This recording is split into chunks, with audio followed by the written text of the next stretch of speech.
Hello there, Hidden Hermit, and look at this. Brace yourselves, because we're looking at the Deviant Moon. This is the Four of Cups from the Deviant Moon, and yeah, the Deviant Moon. It's always a shocking deck, isn't it? But anyway, yeah. So it is the Deviant Moon, so the moon is evident in pretty much every single card. I believe there are one or two where you don't see the moon, or it's not obvious, but so the moon is there, and despite the fact that the Four of Cups is the moon in Cancer, we always get a moon. So in this particular image, and there is a lot of symbolism in the Deviant Moon. It's a very, very clever deck, despite the fact that it's a little bit gnarly and scary. But here you have a maiden. She's in her high tower, if you like. She's dressed well, you know. She's an affluent woman. She's got adornments. This key is interesting. That could mean all sorts of things. But she's in her tower, and despite the fact that she's well dressed and she's in a high position, she's not happy. She's dissatisfied with life, and so she just nonchalantly tosses this chalice into the sea. It's like it's like, come on, get a hold of yourself, lady. Life is good. But no. I mean, the Four of Cups tells us about dissatisfaction, doesn't it? It tells us about apathy, ennui. It tells us that despite the fact that things could be going pretty well, she's unhappiness, you know? She could be seen as, she could even be quite successful, but there's always that doubt that comes creeping in, a sense of unhappiness.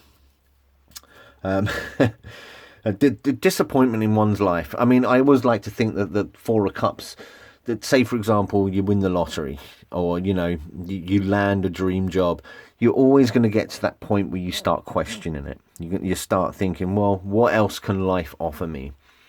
It's the card of of turning away from the things that are good, just to spite yourself a lot of the time, just to, you know, you always want more.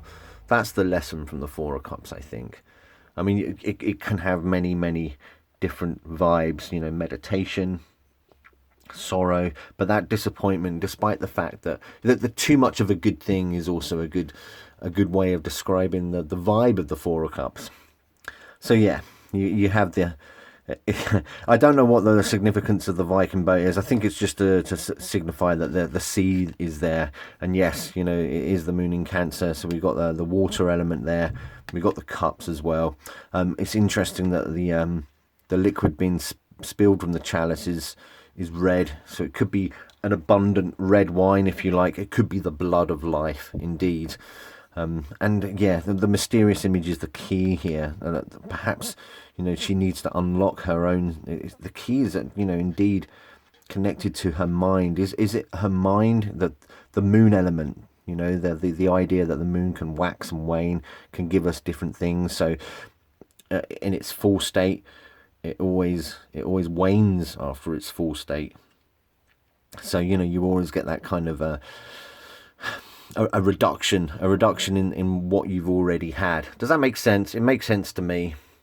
But yeah, it's a cracking image, and I don't know, I think my light is a little bit too vivid. If I was to do this, do we get a much better idea of the earthy vibes of the Deviant Moon? Because it is a broody, moody deck. It really is. Maybe I don't know. I don't think that it's doing the detail in the card that much justice. So there you go. I'll blind you just momentarily. But yeah, it's a cracking portrayal of the Four of Cups. You do get a sense of boredom. You do get a sense of, and the way she's throwing the chalice away, as if, you know, she just doesn't care. She's casting aside this beautiful thing. I'm trying to get a better tone there. I think that's more representative of the vibe of the Deviant Moon deck. Very dark and mysterious tones. But there you have it. That is the Four of Cups from the Deviant Moon Tarot. And I should put in a little evil chuckle there. Thank you.